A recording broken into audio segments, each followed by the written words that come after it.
Welcome to the show, Chapman.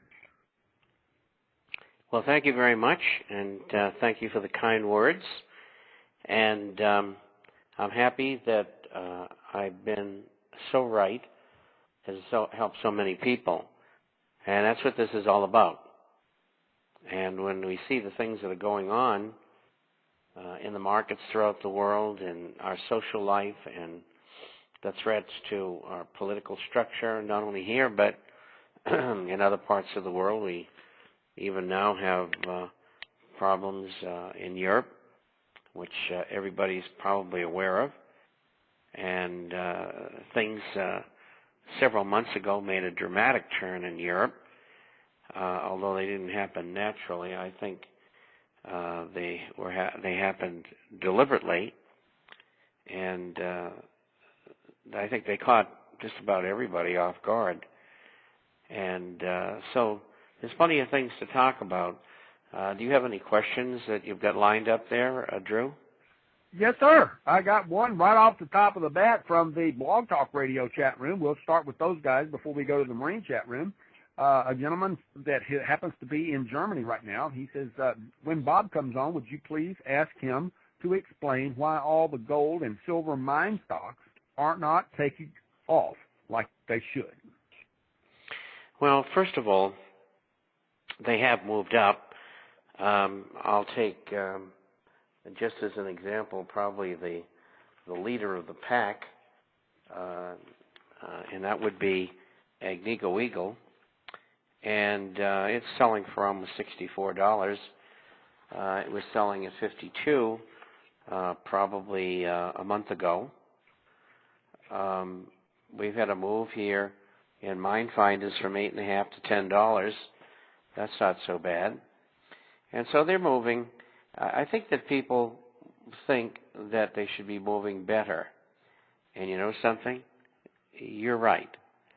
And the reason they're not moving better is that we have today competition from the two ETFs, that's the Exchange Traded Funds, GLD and SLV, which allow brokers and others not to have to think. Well, what they do is they just recommend them because they're there and they're listed. And someone says, well, I'd like to get involved in gold. Good, well, let's buy GLD, which is the Exchange Traded Fund. And so that's the way they do that. So they pull investors away from the shares. And it's a shame that the brokers are so ignorant, because I think in time what's going to happen is that there's going to be a scandal in GLD and SLV, because I don't think they have the gold and silver, which they say they have. And I won't recommend them, and I never have, and I don't think I will. The other reason is that professionals, as well as the United States government, have been shorting these stocks, particularly the producing stocks. And shorting means betting that they're going to go down. And so that has put pressure on them as well. Their earnings have been okay, but not spectacular, because during the previous 2 years, we've seen increases in costs and everything. Government likes to tell us that inflation's 1 or 2 or 3%, when in fact it's running around 8%.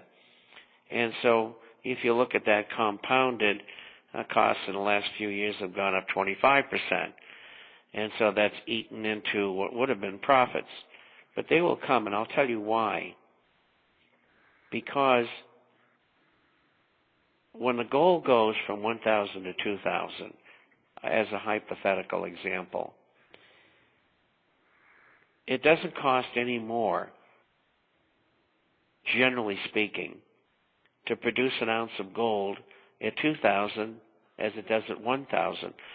So the catapult and the increase in earnings is exponential. It's about 4 times. So if a company was making, let's say, 25 cents a share, they jump up to $1. And that's why gold and silver shares have done so well over the years, especially in bull markets like we're in right now. During the period between 1929 and 1936, home state mining, and this was during a deflationary depression, went from $30 a share to $636 a share.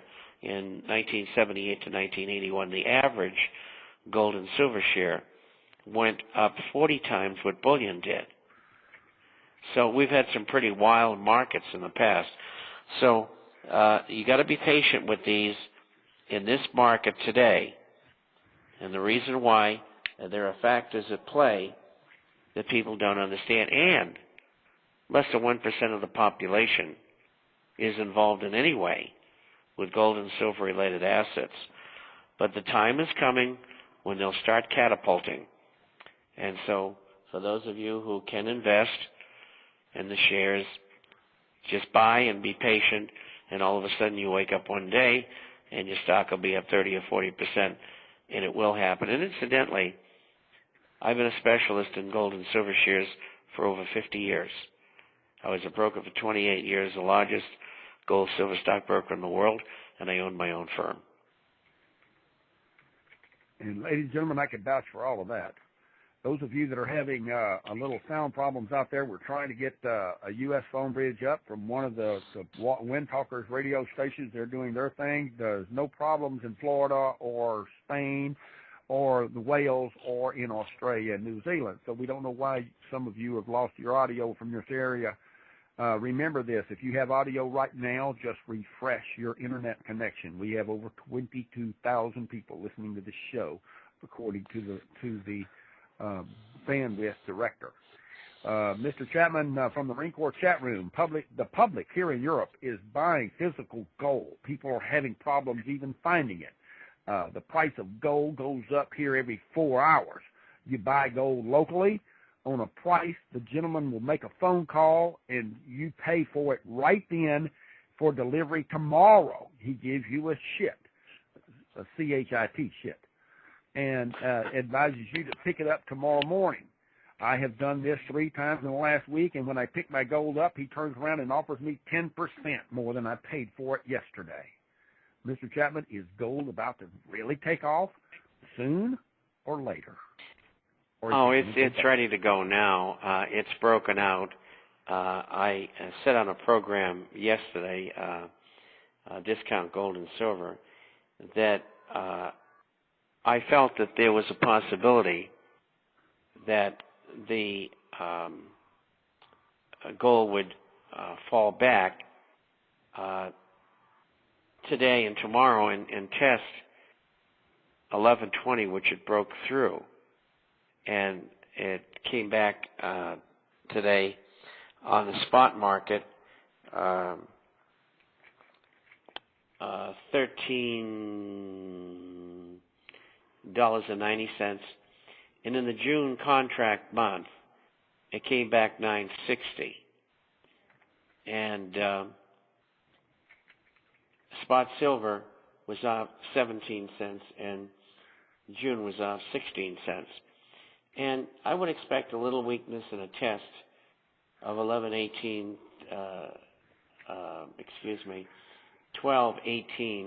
to 12.20, and after that's done, it's called backing and filling. And a lot of chartists and cyclists, they watch that sort of thing, and they like everything to be just the way it should be. And they have rules that they follow and courses that they follow. And so today and tomorrow will be a little weak, and then next week I think it'll move up again. And I think it's going to test 1,300 very quickly. And I don't see any reason why it should stop there. I'm hoping for 1,500 to 16,500 soon, at least by the end of the year. But I'd rather see it soon so we can set up so that later in the year we can get a shot at 2,500 to 3,000. But we'll see how things roll out here. This problem in Europe is not going to go away anytime soon. It's going to be ongoing for a long, long time. And so there's not going to be good news. They're going to be bad news, and that bad news will be reflected in the price of gold. What's going on in Europe is pretty nasty.